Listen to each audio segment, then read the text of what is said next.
All right, welcome back. We're back on the Farmall H. It's a little bit colder today and darker. I don't have lights in the shop yet. That will be coming soon. Parts for the carburetor did not come in, so we won't be messing with that. But I do want to get the gas tank off today and spark plugs out. Start cleaning up the gas tank and see what spark plugs we need. This gas tank it's leaking somewhere. Um, shouldn't be too difficult of a job. Just got to pop 3 of these castle nuts off, I believe, and then that sediment bowl back there, right there. She's obviously seen some better days, so we'll get that out, pop this tank off, see what the inside looks like, get these spark plugs off. Maybe we'll start cleaning up the manifold there, if I can get it in the camera, and possibly start working on cleaning up the intake a little bit. The goal is to get this thing running as cheap as possible. We might do a little rattle can paint job on it, just to prettier up a little bit, but we're right now just looking to get it running. So we'll go ahead and get started. Well, after taking a look at things, I thought it'd be easier just to remove this battery cable. I got to charge up the battery or replace it anyway. I thought that would be just an easy task and would open things up a bit, but as usual, I was wrong. This is not an easy task. It's fought me every bit of the way, so I thought you might enjoy watching the show of me trying to remove this battery and stupid battery tray. 2 bolts.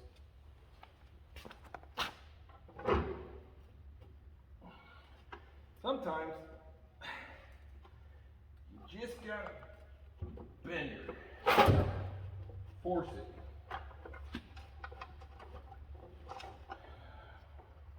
We can make new brackets.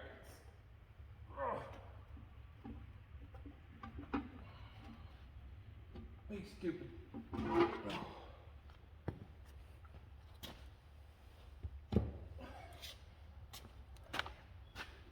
Well, there we go. Well, that wasn't so bad. All right, let's see if we can get this tray out now. Box, whatever you want to call it.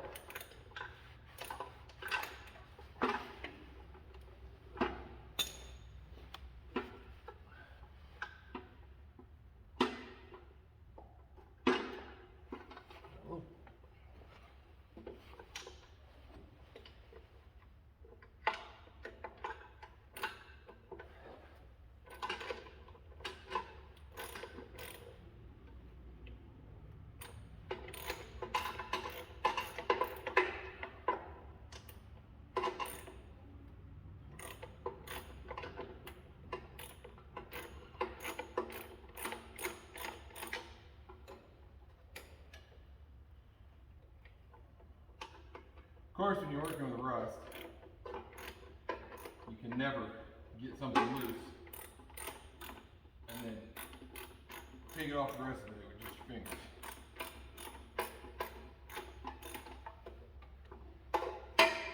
Oh, come on.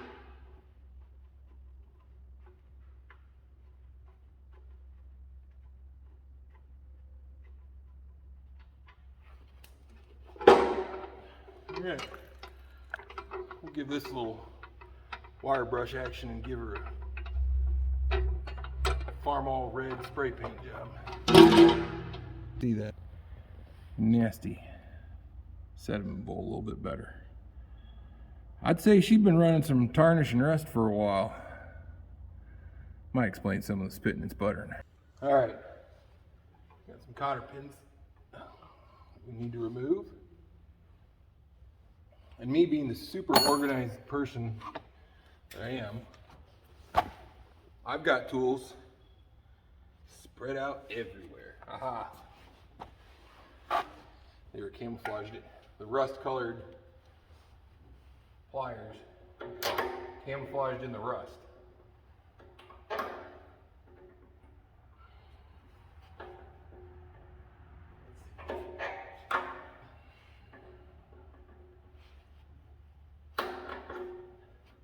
That's cool. That's my favorite when the cotter pin just snaps. We got a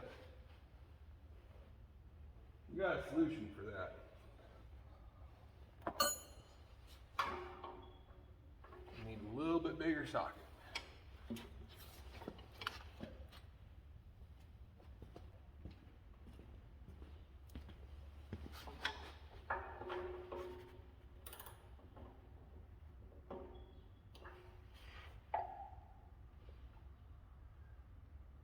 What in the world?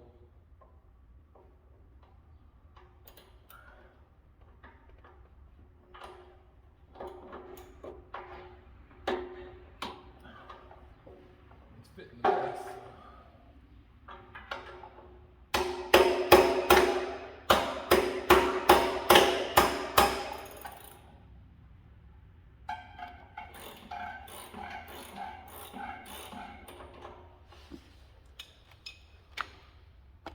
Somebody needs to pray for forgiveness and for Jesus to save their soul.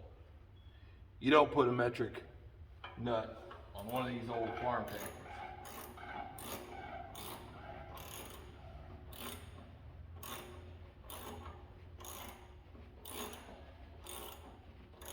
Maybe it came that way. I don't know.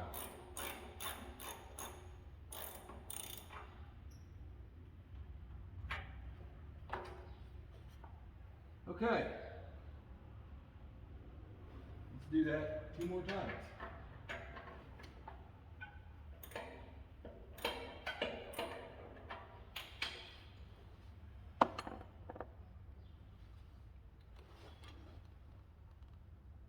It'd probably be easier with an extension, but I don't think I have one here.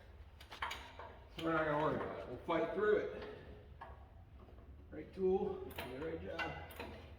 Seems way easier there. That's for rookies. The right tool is the one that gets it done.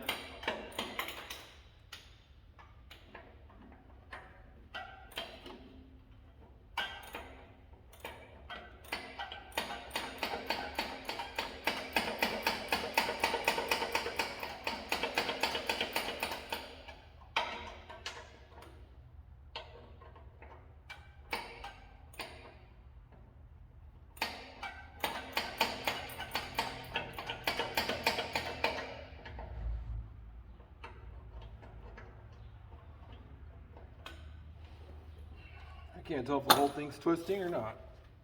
Or just the nut.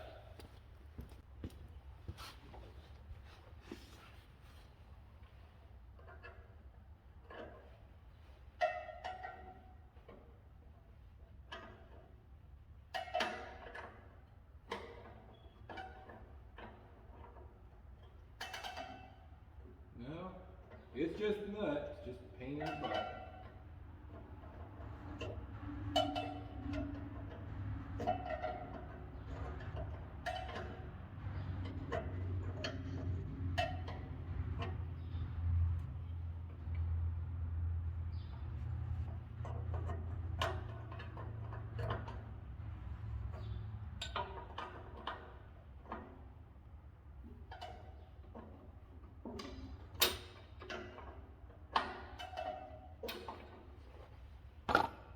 Back to the action.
Not what I was going for, but it'll work.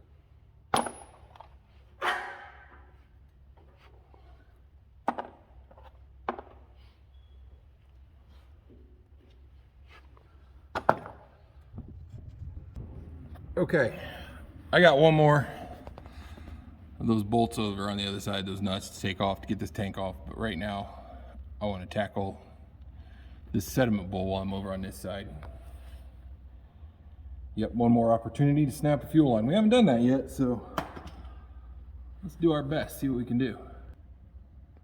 Okay, all I want to do is just disconnect this fuel line. We'll take the sediment bowl and everything off the tank and remove the sediment bowl with the tank on the bench. So there we go.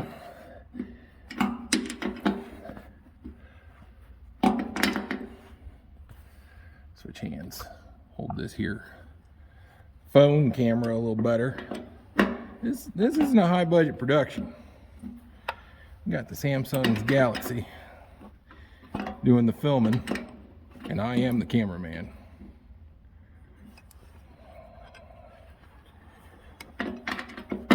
No audio equipment. I got a nephew. He got himself a YouTube channel. He's up there at Cleveland State University. He does a lot of the media for the basketball teams up there. Pretty talented kid. His name's Andon George. Check out his channel. I should probably get some advice from him. But he's busy doing his college thing. I think he's got a pretty promising career in video.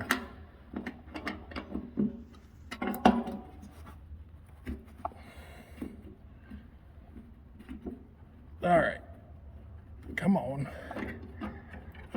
All right, so that fuel line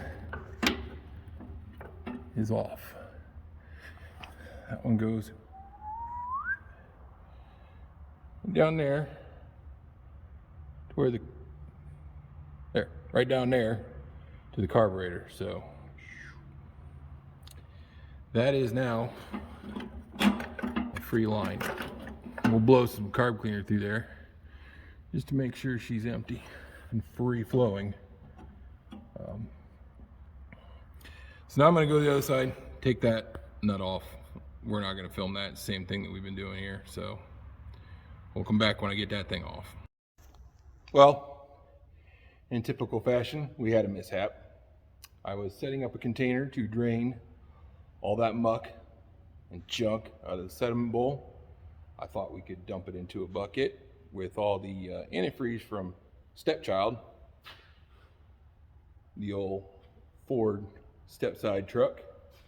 We'll be seeing that later in episodes, but the gas tank fell off the table into the bucket and dumped it all over the floor. So we had to do a little bit of liquid remediation, and well, quite honestly, the sediment bowl fell off. I'm not sure if it's cracked. We'll find out later. So now we're just gonna take off this little bracket that's holding it on. As you can see, this tank has seen better days. So we'll try and figure out where this thing's leaking at. Might have to braze it, I'm not sure. That's another thing I've never done before, brazing. So we'll just give her a go, see what happens. So hopefully this comes off fairly easily.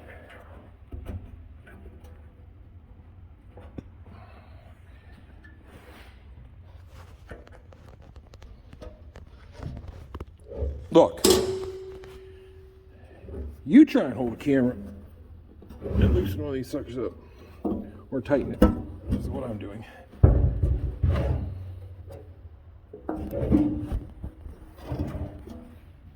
All right, we're gonna set the camera down.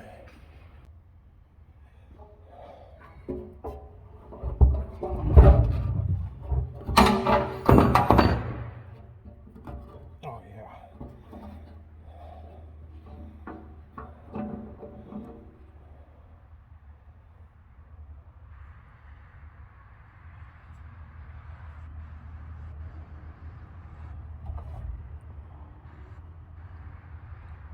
actually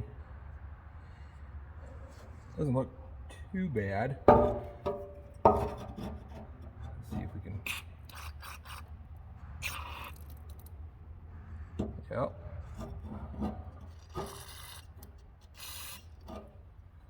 So when plugged up, liquid comes out through the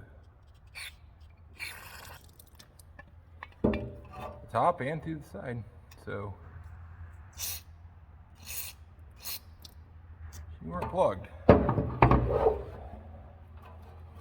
Alright, let's see if we can see what's inside this tank.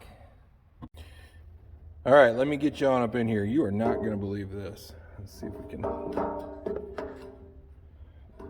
That tank looks pretty darn good. I'm going to say that's not where it was leaking from. I mean, she looks rough on the outside. So maybe it was just all in the carburetor. We'll know when we get that bad boy rebuilt. So hopefully the kit comes soon. So looks like the tank's going to get a little bit of a rust treatment, and we'll give her the old Farmall rattle can paint job and slap her back on there and clean out the sediment bowl. Before I go on to pull in the spark plugs, let me just give you a little piece of advice here. I wrote a plus sign and a minus sign on the battery cables, positive and negative. That's so we don't get them screwed up when we put the battery back on. I did that off camera. We come around here to the spark plugs. There's my camera stand. I told you, low budget. We're going to do the same thing with these spark plug wires. Okay, I do know these cylinders are numbered front to back. 1, 2, 3, 4. We're going to take a piece of duct tape. We're going to write 1, 2, 3, 4 on it and tape it to each corresponding spark plug wire. That way when we go to put it back together, there's no question on where the wires go. Now I know yesterday I said I've never done this stuff before. Now some of it I have done to other vehicles. I've worked on mowers, I tinker around on cars, I've changed batteries before, I've changed spark plugs, I've messed with carburetors. But I've never worked on something this old. And I've never worked on a tractor. So that is partially accurate. Okay, trying to catch what little light we have left today. We're just going to pull the spark plug wires off, label them 1, 2, 3, 4, and pull the spark plugs out, and then that'll let us know what plugs we need, and we'll probably go to old TSC and see if they've got what we need. By the way, they're not paying me to say TSC, but if they'd like to, feel free. So we're just going to go ahead and do this and get these things removed, start gathering parts, and we can start putting some stuff back together again, and then move on to changing all the fluids. Then maybe she'll run.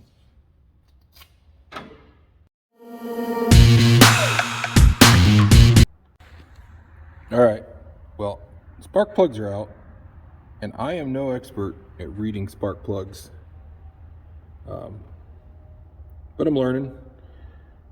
Looks like these could have been running a little bit lean. Again, I know the carburetor was not operating correctly. It was dumping fuel out. Obviously, that one's not even gapped close to correct. But I also wonder if this had something to do with the fact that this is a 1946 tractor, and they were running leaded fuel back in the 40s, and it ran clear up into the 80s. So would unleaded fuel have contributed to some of this? I just don't know. These spark plugs also could be quite old. If you knew my grandfather, he didn't fix it till it was completely broke. So he'd run these spark plugs until the electrodes were completely gone and that tractor wasn't running at all. Then he would change the spark plugs. So we're gonna run into town, see if they got a new set. And when the carburetor kit comes, we'll get that rebuilt, throw all this back together, and see if we can't start this thing up. I'm running out of daylight, so that's gonna be it for the day. So appreciate you guys watching. Until next time, thanks.